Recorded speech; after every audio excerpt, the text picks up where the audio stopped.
Hello friends, ഞാനിപ്പോൾ ഉള്ളതെന്ന് വെച്ച് കഴിഞ്ഞാൽ മുനമ്പ് ഹാർബറിലാണ്. അപ്പോൾ മുനമ്പ് ഹാർബറിൽ വന്നത് എന്തിനാണെന്ന് വെച്ച് കഴിഞ്ഞാൽ പെട്രോൾ നിരോധനമൊക്കെ ആയല്ല. അപ്പോൾ മുനമ്പ് ഹാർബർ എങ്ങനെയുണ്ടെന്ന് കാണുന്നതിന് വേണ്ടിയിട്ടാണ് ഇവിടെ വന്നത്. അപ്പോൾ വന്നു കഴിഞ്ഞപ്പോൾ ഒറ്റ മനുഷ്യരോട് കാണാനില്ല. അപ്പോൾ ഹാർബറിൽ സാധാരണ ഇപ്പോൾ വള്ളങ്ങളൊക്കെ വരുന്നൊരു ടൈമും കൂടിയാണ്. പക്ഷേ കടൽ കൂടുതലായതിൻ്റെ പേരിൽ വള്ളക്കാർ പണിക്ക് പോയിട്ടില്ല. അപ്പോൾ ഹാർബറിൽ നമ്മൾ സാധാരണ ഈ കണ്ടുവരുന്നൊരു കലാരൂപം എന്ന് വെച്ച് കഴിഞ്ഞാൽ ചൂണ്ടിടലാണ്. അപ്പോൾ സാധാരണ ട്രോൾ നിരോധന സമയത്തൊക്കെ ഒരുപാട് പേര് ചൂണ്ടിടാൻ വരാറുണ്ട്. പക്ഷേ ഒരുപാട് പേരെയൊന്നും കണ്ടില്ല. ആകെ 2-3 പേരെ ഇവിടെ കണ്ടിട്ടുള്ളൂ. കാരണം വെച്ചാൽ ഇവർക്ക് മീനും കിട്ടുന്നില്ല. അപ്പോൾ ഞാനിവരോട് ചോദിച്ചപ്പോൾ ഇവർ ഒരു 4 മണിക്കൂർ അടുക്കെ ഇവർ ചൂണ്ടിട്ടുകൊണ്ടിരിക്കണമെന്നാണ് പറഞ്ഞത്. പക്ഷേ ഇവർക്ക് പോലും മീനൊന്നും കിട്ടിയിട്ടില്ല. കാരണം എന്ന് വെച്ചാൽ നല്ല അടിയൊഴുക്കുണ്ട്. അപ്പോൾ അടിയൊഴുക്കുള്ളതുകൊണ്ട് മീനുകൾക്കൊന്നും നിലനിൽക്കാൻ പറ്റില്ല. കടൽ കൂടുതൽ അതിൻ്റെ വലിയ അടിയൊഴുക്കുണ്ടാവും. പിന്നെ നമ്മൾ ഈ കാണുന്ന ബോട്ടെന്ന് വെച്ച് കഴിഞ്ഞാൽ ഇത് ഫിഷിംഗ് ബോട്ട് തന്നെയാണ്. പക്ഷേ ഇത് പോലീസുകാർ ഇപ്പോൾ ഏറ്റെടുത്തിരിക്കുന്ന ബോട്ടാണ്. കാരണം കടലിലെ നിരീക്ഷണത്തിന് വേണ്ടിയാണ് ഈ ഒരു ബോട്ട് ഉപയോഗിക്കുന്നത്. അപ്പോൾ ഈ ഒരു ഫിഷിംഗ് ബോട്ടിന് നമ്മൾ പറയുന്നത് പട്രോളിംഗ് ബോട്ട് എന്നാണ്. അപ്പോൾ ഇത് അനധികൃതമായിട്ട് മീൻ പിടിക്കുന്ന വള്ളങ്ങളോ അങ്ങനെ ബോട്ടുകളോ ഒക്കെ ഉണ്ടെങ്കിൽ പിടിക്കുന്നതിന് വേണ്ടിയിട്ടും പിന്നെ വേണ്ട നിർദ്ദേശങ്ങൾ കാലാവസ്ഥാപരമായിട്ടുള്ള നിർദ്ദേശങ്ങൾ നൽകുന്നതിന് വേണ്ടിയിട്ടാണ് ഈ ഒരു ബോട്ട് ഉപയോഗിക്കുന്നത്. പിന്നെയെന്ന് വെച്ച് കഴിഞ്ഞാൽ ഇവിടെ ചൂണ്ടക്കാരുടെ അടുത്ത് ഹാർബറിനെ ആശ്രയിച്ച് കഴിയുന്ന പൂച്ചകളും അതുപോലെ തന്നെ പട്ടികളൊക്കെ ഒന്ന് കിടപ്പുണ്ട്. മീൻ കിട്ടുന്നുള്ള പ്രതീക്ഷയിലാണ് അവർ ഇരിക്കുന്നത്. പക്ഷേ മീനുമില്ല, ഒരു രക്ഷയില്ലാത്ത അവസ്ഥയാണ് ഇപ്പോൾ നമ്മൾ നിലവിലുള്ളത്. അപ്പോൾ വള്ളക്കാരും വന്നിട്ടില്ല. നമുക്ക് കുറച്ചൊന്ന് വെയിറ്റ് ചെയ്ത് നോക്കാം. പിന്നെ നമ്മൾ ഹാർബറിൽ കാണുന്ന കാഴ്ച എന്ന് വെച്ച് കഴിഞ്ഞാൽ ഒരുപാട് മീൻ വണ്ടികളിവിടെ ഉണ്ട്. അപ്പോൾ മീൻ വണ്ടികളിവിടെ പാർക്ക് ചെയ്തിരിക്കുന്നത് എന്താണെന്ന് വെച്ച് കഴിഞ്ഞാൽ സാധാരണ ട്രോളിംഗ് നിരോധന സമയത്ത് മീൻ വണ്ടികൾ ഇവിടെ തന്നെയാണ് പാർക്ക് ചെയ്യുന്നത്. പിന്നെ എന്തെങ്കിലും പെയിൻറ്റിങ് അല്ലെങ്കിൽ മെക്കാനിക്കലുമായിട്ടുള്ള കാര്യങ്ങൾ ടെസ്റ്റ് അങ്ങനെയുള്ള വണ്ടികളൊക്കെ വർക്ക്ഷോപ്പിൽ കൊണ്ടുപോയി വർക്ക് ചെയ്തിട്ട് പിന്നെ ആ ഒരു സമയമാകുമ്പോഴേ കൊണ്ടുവരുള്ളൂ. അപ്പോൾ ബാക്കിയുള്ള മീൻ വണ്ടികൾ ഇവിടെ തന്നെ കിടക്കും. പിന്നെയെന്ന് വെച്ച് കഴിഞ്ഞാൽ ഇവിടെ വള്ളക്കാർക്ക് പണിയുണ്ടെന്നുണ്ടെങ്കിൽ ഈ മീൻ വണ്ടികൾക്കൊക്കെ ഓട്ടം ഉണ്ടാവും. അപ്പോൾ വള്ളക്കാർക്ക് പണിയില്ലാത്തതുകൊണ്ടാണ് മീൻ വണ്ടികളിവിടെ പാർക്ക് ചെയ്തിട്ടിരിക്കുന്നത്.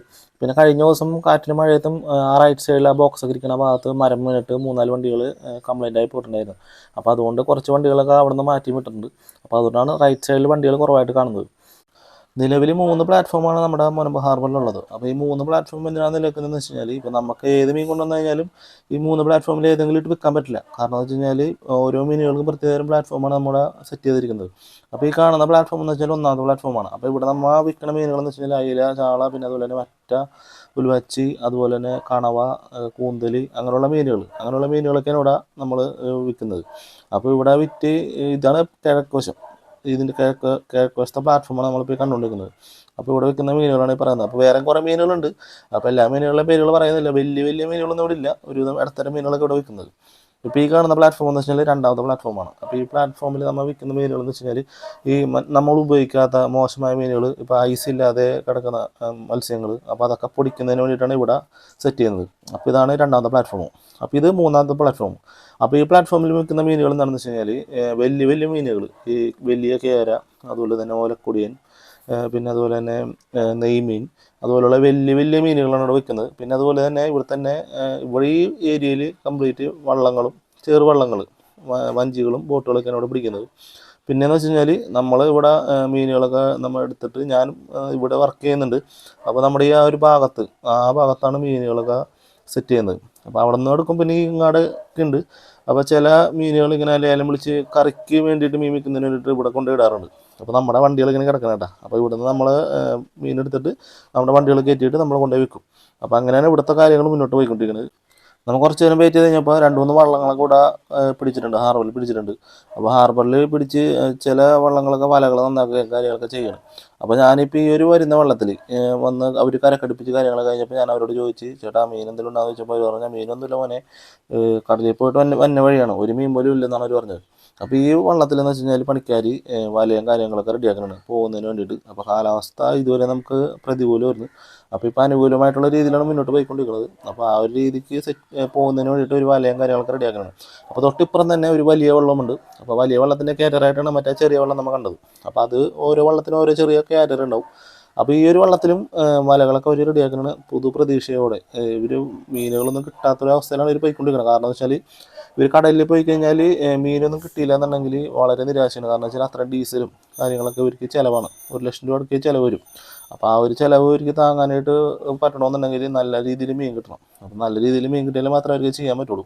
അപ്പോൾ ഈ കാണുന്ന വള്ളങ്ങൾ നിൽക്കുന്നത് വെച്ച് കഴിഞ്ഞാൽ കടലിൽ പോയിട്ട് വരുന്ന വള്ളങ്ങളാണ്. അപ്പോൾ നമ്മൾ അന്വേഷിച്ച് പറയാൻ കഴിഞ്ഞത് ഒരു മീൻ പോലും കിട്ടിയിട്ടില്ല എന്നാണ് അന്വേഷിച്ചിട്ട് അറിഞ്ഞത്. അപ്പോൾ ഒരു വള്ളത്തിൽ തന്നെ ഏകദേശം ഒരു 10-30-40 ആൾക്കാരോളം പണിക്കുമുണ്ട്. അപ്പോൾ ഇവർക്കുള്ള പണിക്കാശും കാര്യങ്ങളും ഒന്നും കിട്ടില്ല. ഈ ഒരു പോയി കഴിഞ്ഞാൽ പോക്ക് വെറുതെ ആവും. അപ്പോൾ കാരണം എന്ന് വെച്ച് കഴിഞ്ഞാൽ ഈ വള്ളങ്ങളുടെ കാര്യങ്ങളെന്ന് വെച്ച് കഴിഞ്ഞാൽ ഇങ്ങനെയാണ്. വള്ളങ്ങൾ പോയി കഴിഞ്ഞിട്ട് അവർ ആ കൊമ്പിൻ്റെ ഭാഗത്തൊരു കൊടി അവിടെ ഒരു ആര്യക്കാരുണ്ടാവും. അപ്പോൾ പുള്ളി അവിടെ ഇരുന്നിട്ട് ഇങ്ങനെ മീനുകളുടെ കൂട്ടുണ്ടാകാൻ നോക്കിയിട്ടാണ് ഇവർ ഈ വല വീശി പിടിക്കുന്നത്. അപ്പോൾ ഈ പുറകെ വരുന്നതാണ് കാരിയർ. അപ്പോൾ ഈ വെള്ളത്തിൻ്റെ കാര്യം കൂടുതൽ മീനുകളുണ്ടെങ്കിൽ കൊണ്ടുവന്നതിന് വേണ്ടിയിട്ടാണ്.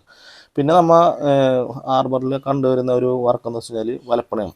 അപ്പോൾ വലപ്പണി എന്ന് വെച്ച് കഴിഞ്ഞാൽ ഇവർക്ക് എന്നും വർക്ക് ഉണ്ടാകുന്നൊരു പണിക്കാരാണ് വലപ്പണിക്കാരെന്ന് വെച്ചാൽ. കാരണം വെച്ചാൽ ഇവർക്ക് ബോട്ട് പോകുന്ന സമയങ്ങളിലാണെങ്കിലും വലകൾ കീറി അങ്ങനെ ചെയ്യുമ്പോൾ പണികളുണ്ടാവും.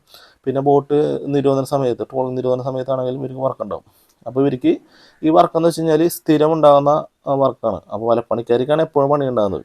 അപ്പോൾ ഇവർ നല്ല തിരക്കുള്ള പണിയിലാണ്. കാരണം വെച്ചാൽ ട്രോളിംഗ് നിരോധനം വരെയും ഇവർക്ക് പണി ഉണ്ടാവും. അത് കഴിഞ്ഞാലും പിന്നെ ചിലപ്പോൾ കുറച്ച് ദിവസം പണി ഉണ്ടാവില്ല. ബോട്ട് പോയി വന്നനുസരിച്ചിട്ട് ഇവർക്ക് പണി ഉണ്ടാവുള്ളൂ. അപ്പോൾ ആ ഒരു രീതിയിലൊക്കെയാണ് ഇവർ വർക്ക് കൂടെ നടന്നുകൊണ്ടിരിക്കുന്നത്. അപ്പോൾ നമ്മുടെ മുനമ്പം വഴിക്കൂടെ പാലത്തിൻ്റെ പണിയൊക്കെ നല്ല രീതിയിൽ നടന്നുകൊണ്ടിരിക്കുന്നുണ്ട്. കാരണം എന്ന് വെച്ച് കഴിഞ്ഞാൽ നമ്മുടെ ഈ ഒരു മത്സ്യമേഖലയ്ക്ക് നല്ലൊരു മുതൽക്കൂട്ടാണ് ഈ ഒരു മുനമ്പം അഴീക്കോട് പാലം. കാരണം എന്ന് വെച്ചാൽ നമുക്ക് ഗതാഗത സൗകര്യം ഇപ്പോൾ സാധാരണ നമ്മൾ കറങ്ങി കൊടുങ്ങല്ലൂർ ആ ഭാഗത്ത് കൂടിയാണ് പോകുന്നത്. അപ്പോൾ അത് പോകാതെ നമുക്ക് നേരെ ഡയറക്റ്റായിട്ട് പോകുന്നതിന് വേണ്ടിയിട്ട് ഈ ഒരു പാലം, ഈ ഒരു ഗതാഗതം നമുക്ക് ഉപയോഗിക്കാനായിട്ട് സാധിക്കും. അപ്പോൾ മത്സ്യമേഖലയ്ക്ക് നല്ല രീതിയിലൊരു മുതൽക്കൂട്ടാണ് ഈ ഒരു മുനമ്പം അഴീക്കോട് പാലം. അപ്പോൾ അതിൻ്റെ വർക്കുകളും നല്ല രീതിയിൽ നടന്നുകൊണ്ടിരിക്കുന്നുണ്ട്. അപ്പോൾ ഇത്തരം കാര്യങ്ങളാണ് എനിക്ക് പറയാനുള്ളത്. അപ്പോൾ നമ്മുടെ മുനമ്പം ഹാർബറിൽ നല്ല രീതിയിലുള്ള മീനുകളും ചാകരയും കാര്യങ്ങളൊക്കെ വരുമ്പോൾ ഞാൻ അടുത്തൊരു വീഡിയോ ആയിട്ട് വരുന്നതായിരിക്കും. അപ്പോൾ നമുക്ക് വീണ്ടും കാണാം. അതുവരേക്കും it's me Sharon signing off feather touch medias.